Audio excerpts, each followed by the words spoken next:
Lawmakers are split right now on the Justice Department's investigation into Federal Reserve Chair Jerome Powell. The threat of criminal charges is a consequence of the Federal Reserve setting interest rates based on our best assessment of what will serve the public, rather than following the preferences of the president. Jerome Powell just dropped a bombshell that could end Trump's presidency, and what he revealed is absolutely devastating. Federal Reserve Chairman just released video statement exposing Trump's criminal intimidation campaign against him. And it's not speculation. It's not allegations. Powell is laying out exactly how Trump is using Department of Justice to threaten him with criminal indictment because he won't slash interest rates to help Trump's billionaire friends. This is Federal Reserve Chair, Republican appointed by Trump himself, going public with accusations that Trump is breaking law to control monetary policy. And Powell isn't backing down. He's fighting back publicly, saying he won't be intimidated, that he'll continue doing his job with integrity regardless of Trump's threats. This is unprecedented. This is game-changing. And Trump's White House is panicking because Powell just implicated him in criminal abuse of power that could trigger impeachment. Too late because he's always too late with interest rates, except before the election he was too early because that would have helped. That was supposed to help get her elected. It had no impact. We won all 7 swing states. But no. We're thinking about bringing a suit against Powell for incompetence. Because think of it, these aren't outstanding buildings, these are small buildings. If you want to stay ahead of the headlines, please subscribe, because you might think you are but aren't. Your subscription actually matters here. That's why we built John Brown Show, to bring you real stories, real context, and no corporate spin. All right, let's get into what Powell actually said, because this video statement is absolutely explosive. Powell revealed that on Friday, Department of Justice served Federal Reserve with grand jury subpoenas. That's criminal investigation. DOJ threatening criminal indictment against Federal Reserve Chairman. And what's it supposedly about? Powell's testimony before Senate Banking Committee last June about Federal Reserve building renovations. But Powell is calling that out as complete pretext. As cover story for real reason, Trump is coming after him. Share this video with everyone you know, because Powell said it explicitly. This is not about testimony, not about building renovations, not about Congress's oversight role. Those are pretexts. Real reason for criminal threat is that Federal Reserve is setting interest rates based on economic assessment rather than following Trump's preferences. This is about whether Fed will continue making monetary policy decisions based on evidence and economic conditions, or whether policy will be directed by political pressure and intimidation from president. Think about what Powell is saying. He's accusing Trump of weaponizing Department of Justice to threaten criminal charges against him because he won't manipulate interest rates for political purposes. That's abuse of power. That's obstruction. That's using criminal justice system as personal weapon against anyone who won't obey Trump's demands. And Powell is saying it publicly, on camera, for everyone to see. Powell also talked about his service under 4 administrations, Republicans and Democrats, said in every case he carried out duties without political fear or favor, focused solely on Fed's mandate of price stability and maximum employment. That's contrast with Trump, who demands personal loyalty over constitutional duty, who expects everyone to serve his interests rather than public interest. Powell is drawing line, saying he serves American people, not Trump's political agenda.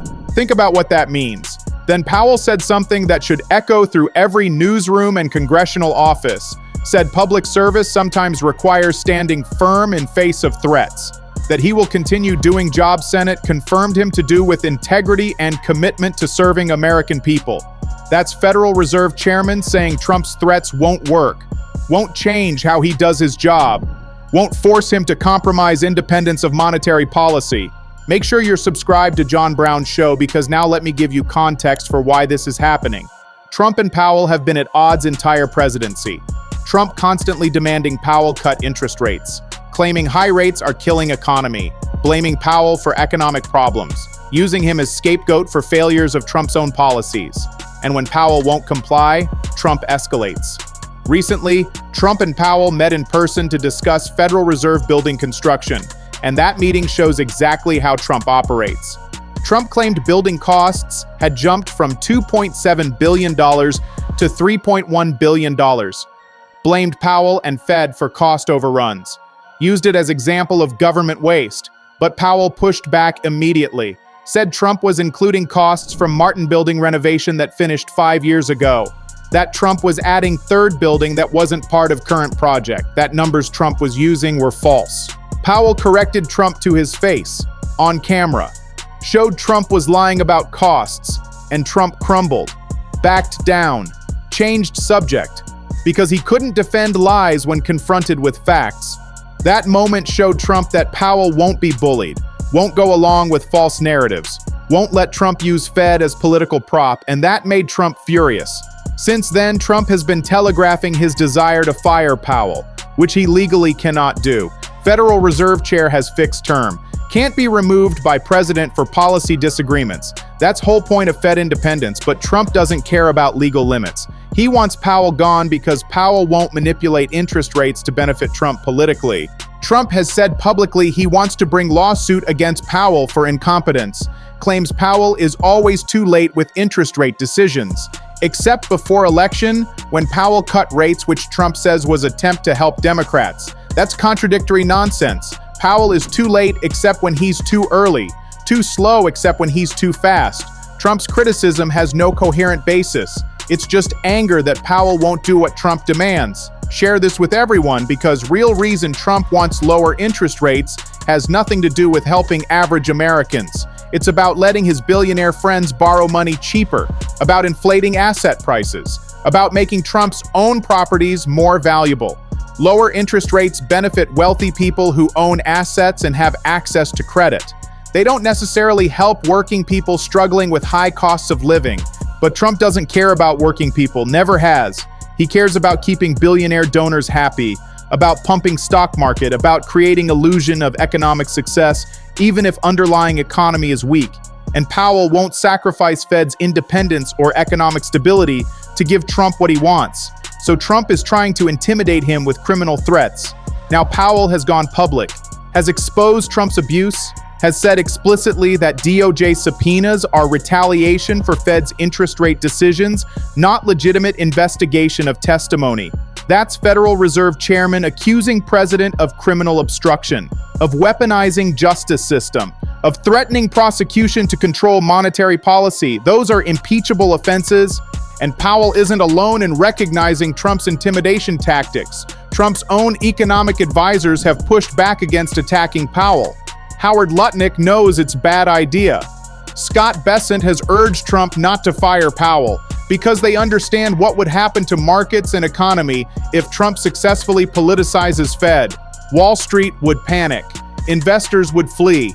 Economic credibility would collapse. That's why Trump hasn't actually fired Powell despite wanting to. Because even Trump's billionaire friends understand that destroying Fed independence would crash markets, would crater economy, would make everything worse. So Trump is stuck with Powell, and he's trying to intimidate him instead, using DOJ to threaten criminal charges, hoping that will force Powell to comply. But Powell is calling bluff, is fighting back publicly, is exposing Trump's abuse for everyone to see, and that represents shift in how people are responding to Trump. Growing recognition that Trump is politically weak, that his threats are empty, that standing up to him is possible and necessary. Think about what that means. Let me explain why Powell's statement represents such significant political weakness for Trump. Because Federal Reserve Chairman doesn't go public like this unless he's confident he can win fight, unless he believes Trump doesn't have power to actually destroy him. And Powell is right. Trump is weaker now than he's ever been politically. Republicans are breaking from Trump over multiple issues. His approval rating is tanking. Midterm elections looking terrible for GOP. His legal problems multiplying. Cabinet members facing impeachment. Every pillar of his political strength is crumbling. And Powell can see that Trump's threats are increasingly hollow, that standing up to him is safer now than it was before, and Powell's statement will embolden others. If Federal Reserve Chairman can publicly accuse Trump of criminal abuse and survive, other officials might do same, might speak out about pressure they've faced, might expose Trump's intimidation tactics, might refuse to comply with illegal orders. That cascade effect is what Trump fears most. Loss of control. loss of ability to intimidate people into silence. Powell also exposed Trump's waste, fraud, and abuse projection. Trump constantly claims he's fighting government waste, that he's cutting unnecessary spending, that agencies like Fed are wasting taxpayer money. But Powell showed Trump was lying about building costs, was inflating numbers, was creating false narrative to attack Fed, and real waste is elsewhere. Real waste is Pete Hegseth's Pentagon spending. Is Kristi Noem's DHS budget going to propaganda and terror operations? Is ICE spending billions on raids that accomplish nothing? Is Don Jr.'s drone contracts? Is $200 million to Noem's friends for recruitment ads? That's where waste actually is.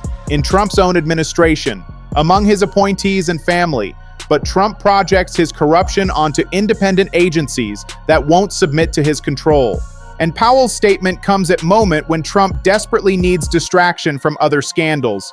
Epstein files still being hidden, economy deteriorating, manufacturing jobs disappearing, housing unaffordable, groceries expensive, and Trump wants to blame Powell for all of it.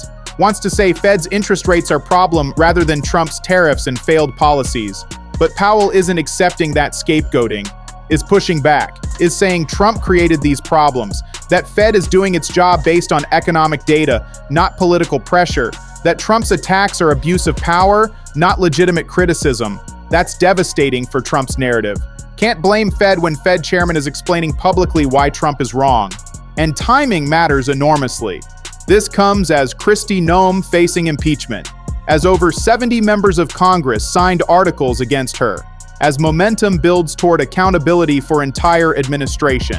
Powell adding his voice. Federal Reserve Chairman saying Trump is engaging in criminal intimidation. That strengthens impeachment case, provides evidence of pattern of abuse. Because if Trump is threatening Fed chairman with prosecution for not obeying political demands, what else is he doing? Who else is he intimidating? What other officials are being pressured illegally? Powell's revelation suggests systematic abuse. Pattern of using criminal justice system as weapon. That's exactly what impeachment was designed to address. Now let's talk about what happens next. Because Powell has drawn line, has said he won't be intimidated, will continue doing his job regardless of Trump's threats. That's direct challenge to Trump's authority. And Trump has to respond somehow. Either backs down and looks weak, or escalates and proves Powell's point about criminal abuse. If Trump backs down, if he drops DOJ investigation, that's admission Powell was right. That threats were baseless. That Trump was abusing power. That's political loss. Shows Trump can be confronted successfully. Encourages others to stand up to him. Weakens his intimidation tactics going forward. If Trump escalates, if he actually tries to indict Powell or fire him, that triggers constitutional crisis. Markets would crash. Republicans would have to choose between defending clearly illegal action or breaking with Trump. Some would break. Enough might break to support impeachment. Trump could destroy his own presidency by going after Powell. So Trump is trapped. Powell has put him in position where any response makes things worse. That's masterful political move. And it shows Powell understands Trump is weak enough now that this fight is winnable. That public exposure of Trump's abuse will work. That American people and Congress will support Fed independence over Trump's criminal intimidation. Think about what that means. Legal experts are already saying Powell's statement could be evidence in impeachment proceedings. If Democrats take House in 2026, this becomes exhibit in articles charging Trump with abuse of power, with obstruction, with using DOJ to threaten political opponents. Powell's on-camera statement is perfect evidence, clear, specific, from credible source, and it connects to other abuses. Trump ordering DOJ to investigate political opponents, to arrest members of Congress investigating him, to suppress evidence of his crimes, pattern of weaponizing justice system. Powell's case fits perfectly into that pattern, strengthens overall impeachment narrative, makes comprehensive abuse case undeniable. Powell also did something important by framing this as threat to Fed independence, because Fed independence isn't just technical monetary policy issue, it's fundamental to economic stability, to preventing political manipulation of money supply, to maintaining credibility with markets. Trump destroying that independence would have catastrophic consequences. So, Powell is making case that Trump's abuse threatens not just him personally, but entire economic system. That's bigger issue than one official being intimidated. That's structural threat to American economy, and that gives Congress and public reason to care beyond just defending Powell. They're defending economic stability from Trump's destructive impulses. Bottom line is this: Jerome Powell just released video statement exposing Trump's criminal intimidation campaign, revealed that DOJ served Fed with grand jury subpoenas threatening criminal indictment, said this is retaliation for Fed setting interest rates based on economic data rather than Trump's political preferences, that threats of prosecution are consequence of Fed doing its job independently. Powell accused Trump of using criminal justice system to control monetary policy through intimidation. Said supposed investigation of testimony about building renovations is pretext. That real issue is whether Fed will be politicized or remain independent. He stated he served under 4 administrations without political fear or favor, that he'll continue doing job with integrity regardless of Trump's threats. This came after Trump publicly said he wants to sue Powell for incompetence. After meeting where Powell corrected Trump's lies about building costs to his face, after months of Trump attacking Powell for not cutting interest rates to benefit Trump's billionaire friends, pattern of escalating pressure culminating in criminal threats. Powell's public statement represents significant political shift, shows Trump is weak enough that officials feel safe confronting him, that his threats are increasingly empty, that standing up to him publicly is possible. That's dangerous for Trump. If Powell can do this successfully, others will follow. Pattern of intimidation breaks down. Statement provides evidence for impeachment. Shows Trump weaponizing DOJ against political opponents, using criminal charges to pressure officials who won't obey him. Fits pattern of abuse that includes arresting, investigating Congress members, suppressing evidence, obstructing oversight, all impeachable conduct. Trump now trapped. Can't back down without looking weak, can't escalate without triggering crisis and proving Powell right. Either way, he loses. Powell has outmaneuvered him, used Trump's weakness against him, made this fight public where Trump can't win through intimidation. This represents Trump at his weakest point politically. Fed chairman openly defying him, cabinet members facing impeachment, Republicans breaking from him, approval tanking, legal problems multiplying, all converging to show presidency in terminal decline. Powell's statement accelerates that decline, makes it public, makes it undeniable. Trump is losing control, and everyone can see it. This story continues. Stay tuned.